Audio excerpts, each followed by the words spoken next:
Hello students, कैसे आप सब लोग। तो गाइस, आज हम लोग बात करेंगे कुछ ऐसे सेंटेंस के बारे में जिसको सुनने के बाद ना सिर्फ आप लोग बल्कि अब पुष्पा भी इंग्लिश बोलेगा। जी हाँ गाइस, तो समझते हैं ये कौन से ऐसे सेंटेंस हैं जो हम लोग बोलचाल की भाषा में प्रयोग करते हैं और रोज़मर्रा के जीवन में ऐसे सेंटेंस का आए गए दिन कहीं ना कहीं प्रयोग किया जाता है। तो बिना समय बर्बाद किए हुए हम लोग समझते हैं इस सेंटेंस को। जैसा कि गाइस यहाँ पे हेडिंग दे दिया गया है, phrases and sentence used frequently in daily life, यानी रोजमर्रा के जीवन में रोज बोलचाल की भाषा में प्रयोग किया जाने वाला कुछ सेंटेंस, कुछ वाक्य। For an example goes to guys, जैसा पहला नंबर में आप यहाँ पे देख सकते हैं कि दिया हुआ है this is not possible, this is not possible. अब इसका प्रयोग हम लोग कहाँ पे करेंगे समझते हैं। अब कोई व्यक्ति ऐसा है जो आपको बार बार कोई ऐसे काम को करने के लिए कर रहा है जो अपने आप में असंभव हो। कोई व्यक्ति आपको बार बार कर रहा है कि चलो ऐसा काम करते हैं तो ये हो जाएगा। अब आपको बहुत सारे लोग सपने दिखाते हैं कि आप नेटवर्क मार्केटिंग में जुड़े तो आप क्या करोड़पति बन सकते हैं, अरबपति बन सकते हैं, आपके पास BMW कार हो जाएगा। तो ये तुरंत में संभव नहीं है, this is not be quite possible. तो ऐसे कंडीशंस में अपने आप को बचाने के लिए, अपने आप को वहाँ पे सेफ जोन में रखने के लिए आप वहाँ पे क्या बोल सकते हैं, दिस इज नॉट पॉसिबल, यह संभव नहीं है, यह संभव नहीं है, ऐसा हो नहीं सकता है। अगर आपको कोई बोले कि आप बिना पढ़े हुए आप टॉप कर सकते हो, आप डिस्ट्रिक्ट टॉप ला सकते हो, आप अपने बोर्ड एग्जाम में सबसे हाईएस्ट मार्क्स गैदर कर सकते हो, वो भी बिना एक क्लास पढ़े हुए, तो गाइस ये सुनने में अपने आप में लग रहा है कि यह संभव नहीं है। तो ऐसे कंडीशन में आपको क्या बोलना है, this is not possible, this is not possible, यह संभव नहीं है कि बिना पढ़े कोई भी बच्चा टॉप कर जाए। बिना पढ़े कोई बच्चा, ऐसे तुक्का मारने का अलग बात होता है, लेकिन टॉप करने के लिए आपको पढ़ना आवश्यक है। तो वहां पे बाबू हम लोग बोलेंगे दिस इज नॉट पॉसिबल। उसके बाद है आपका it's a miracle, it's a miracle, कमाल हो गया। अरे ऐसा कैसे हो सकता है। अब मान के चलिए कि अब आप सुबह सुबह सो के उठे और आपको अचानक से पता चला कि बगल वाले का जो है वो IAS क्लियर हो गया। उसका नाम आप पढ़े पेपर में, पापा का नाम पढ़े और आपको अजीब सा फील हुआ, तो वहां पे आप क्या बोलते, इट्स अ मिराकल। लग नहीं रहा था भाई कि उसका IAS कंप्लीट होगा, UPSC उन्होंने क्लियर कर लिया। तो ऐसे कंडीशंस में आप या बहुत सारे सेंस में बोल सकते हैं जो अपने आप में सुनने में एक आपको सरप्राइज टाइप का लगे, इट्स अ मिराकल, कमाल हो गया। अरे असंभव वाला बात संभव हो गया, इट्स अ मिराकल। तो वहां पे आप इसको बोलेंगे इट्स अ मिराकल। उसके बाद है आपका मे बी, मे बी का प्रयोग जो है वो पॉसिबिलिटी, प्रोबेबिलिटी, संभावना को बोध कराने के कंडीशंस में किया जाता है। अब मान के चलो कि आप जा रहे हैं और आपको लग रहा है कि भाई ऐसा हो सकता है, आप कोई काम कर रहे हैं और आपको लगता है कि हाँ ऐसा हो सकता है, मे बी, तो वहाँ पे आप बोलेंगे। अब मान के चलो कहीं कोई लॉटरी का टिकट है, अरे ले लो यार कहीं फंसेगा तो फंसेगा, चलो ले लो, फंस जाता है, तो मे बी। तो ऐसे कंडीशंस में आप वहाँ पे कौन से शब्द का प्रयोग करेंगे, वहाँ पे आप बोलेंगे मे बी, हो सकता है। ठीक है, चलो कहीं अपना भाग आजमा करके देखते हैं, कहीं मान के चलो टिकट फंस गया, मे बी कहीं लग जाए, मे बी आप इस काम कर रहे हैं, कहीं इस काम में आपको सफलता हासिल मिल जाए। तो वैसे कंडीशंस में आपको इन शब्द का प्रयोग करना है, मे बी। अरे पढ़ो, पास होना नहीं होना अलग बात है, कम से कम मान के चलो नॉलेज तो मिलेगा और पास हो भी सकते हो, क्यों नहीं होगी भाई। अगर आप सही ढंग से मेहनत करेंगे तो आपका एकदम निश्चित रूप से रिजल्ट होना ही होना है। तो वहाँ पे आप मे बी शब्द का प्रयोग करेंगे या नहीं करेंगे ये डजंट मैटर, लेकिन जब भी आपको पॉसिबिलिटी लगे कि वहाँ जाने से ऐसा बात बन सकता है तो वहाँ पे आप क्या बोलेंगे, मे बी। उसके बाद है आपका डैट्स इनफ, डैट्स इनफ, बस रहने दो। अब आप खाना खाने के लिए बैठे और आपके जो विशेषज्ञ हैं, जो आपके शुभचिंतक हैं, जो आपके परिवार के लोग हैं, या जो अगर आप किसी रिलेटिव के घर पे गए हैं, वहाँ पे आपको खाने के लिए बार बार जो है कुछ एक्स्ट्रा दिया जा रहा है और आपको खाने की इच्छा नहीं है, आपका डाइट कंप्लीट हो चुका है गाइस। तो ऐसे कंडीशंस में वहाँ पे आप कौन से शब्द का प्रयोग करेंगे, कौन से सेंटेंस का प्रयोग करेंगे, डैट्स इनफ, बस रहने दीजिए, अब कंप्लीट हो चुका है, मुझे अब और कुछ खाने की इच्छा नहीं है, डैट्स इनफ। या कभी कोई कुछ ज़्यादा आर्ग्यूमेंट करता है, कुछ ज़्यादा कोई किसी को डांट रहा है, बोल रहा है, तो वहाँ पे भी हम लोग उसको समझाते हुए बोलते हैं डैट्स इनफ, हो गया, काफ़ी है, आजकल इतना डोज है, काफ़ी है, रहने दो। ठीक है, डैट्स इनफ। उसके बाद है आप बोल सकते हैं guys enough is enough, enough is enough. तो इनफ इज इनफ यानी अपने आप को आप क्या करेंगे, जस्टिफाई करते हुए वहां पे बोलेंगे इनफ इज इनफ, बहुत हो गया, बहुत ज्यादा बोल रहे हैं, लिमिट में रहिए, इनफ इज इनफ, बहुत हो गया। अब आपको कोई बहुत भला बुरा बोल रहा है और चुपचाप आप बी रिस्पेक्ट, आप सम्मान के हेतु आप उसको सुन रहे हैं, टॉलरेट कर रहे हैं, लेकिन एक निश्चित समय के बाद जब सर से पानी ऊपर जाने लगता है तो वहां पे आप क्या करते हैं, उसको लिमिट में समझाने के लिए आप इन शब्द का प्रयोग कर सकते हैं कि इनफ इज इनफ, बहुत हो गया, अब आप लिमिट में रहिए, बहुत ज़्यादा आप बोल चुके हैं, इनफ इज इनफ। उसके बाद है गाइस आपका 6 नंबर पे आता है think your self. Think your self, पहले खुद सोचो, आपने जो दूसरों के साथ किया क्या ये सही था? थिंक योर सेल्फ, खुद सोचिए क्या ये ऐसा करना सही था, या आप दूसरे को जो भला बुरा कहते हैं, तो पहले थिंक योर सेल्फ, पहले खुद में सोच के देखिए कि अगर आपको कोई ऐसा कुछ बोलेगा तो आपको अच्छा लगेगा। थिंक योर सेल्फ, पहले खुद सोचो, है ना, थिंक योर सेल्फ, खुद सोचो, खुद विचार करो, तब जाकर के दूसरे को ऐसी बात कहो, है ना, थिंक योर सेल्फ। तो आप इन सभी शब्द का प्रयोग करके गाइस अपने इंग्लिश को धीरे धीरे आप फ्लुएंट कर सकते हैं, धारा प्रवाह में ला सकते हैं। और एक बात बाबू हमेशा जीवन में याद रखना कि जैसा कि मैंने पहले भी कहा था कि success does not come suddenly, सफलता कभी भी एक बार में नहीं मिलती है। तो सफलता लाने के लिए आपको क्या चाहिए? आपको चाहिए प्रैक्टिस।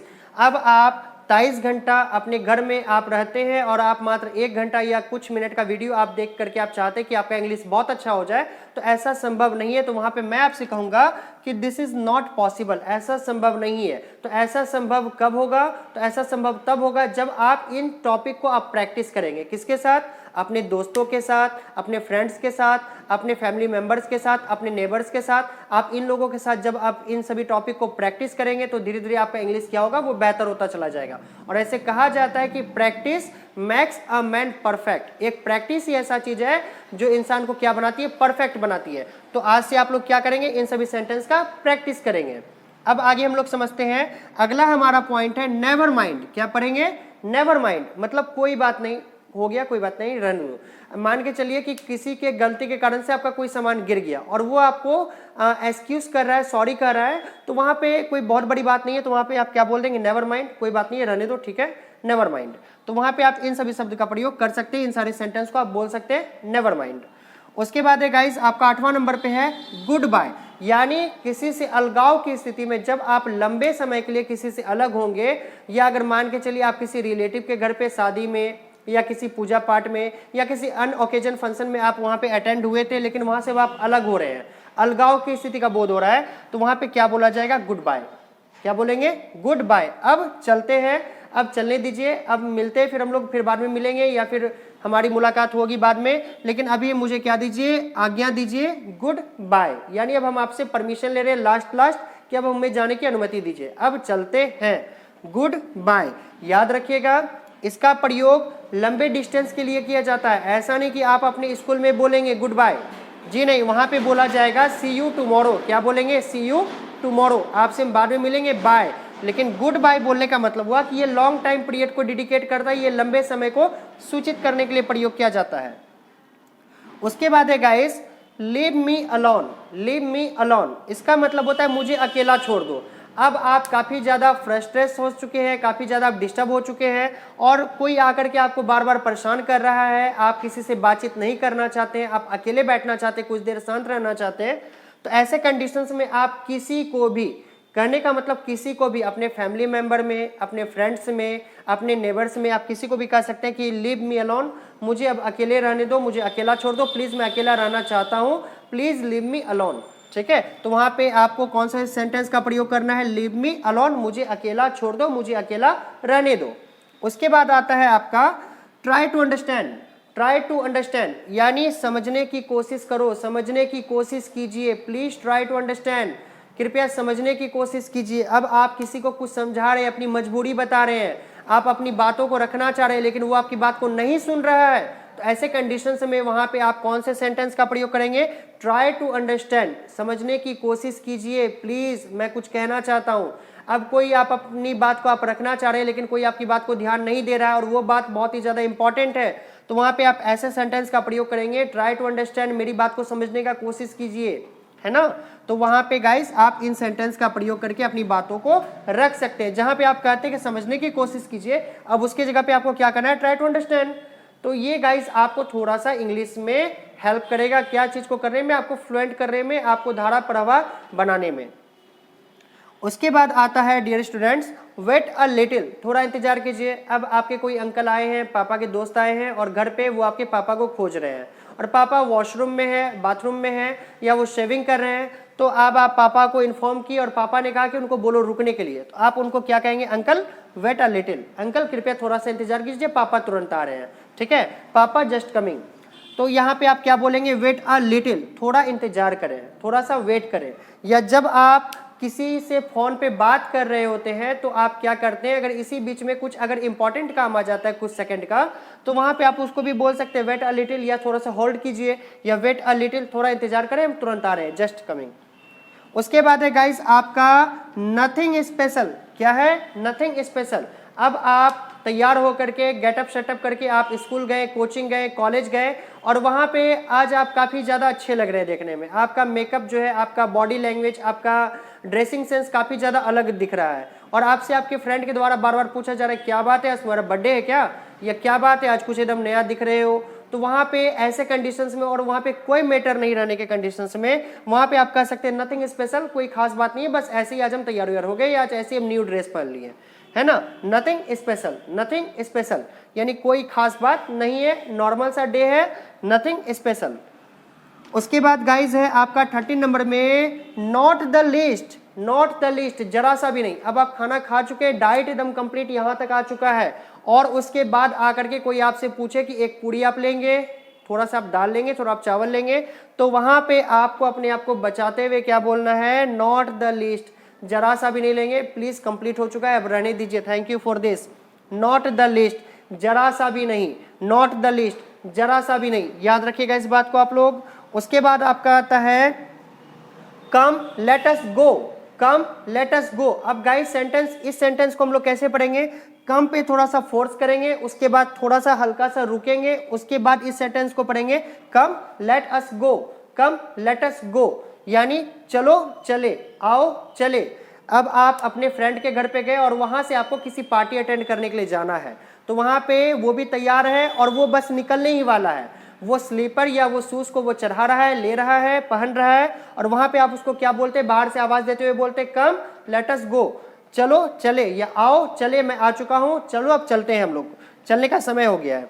और गाइस आपका लास्ट है यस बाय ऑल मीन्स, हाँ जरूर, क्यों नहीं, यस बाय ऑल मीन्स। अब आपको कोई इनवाइट कर रहा है कि मेरे बर्थडे पे आपको आना होगा, और अब वहां पे वो आपको उस बात पे फोर्स डालते हुए कहता है आप आएंगे ना, तो वहां पे आप क्या बोलेंगे, yes by all means, yes by all means, हाँ जरूर, यानी ये एक प्रकार का एम्पैथिक सेंटेंस हो जाता है, यानी आप भी उसको आश्वासन देते हुए कहते हैं कि जी हाँ मैं बिल्कुल आऊंगा, मैं जरूर आऊंगा, यस बाय ऑल मीन्स।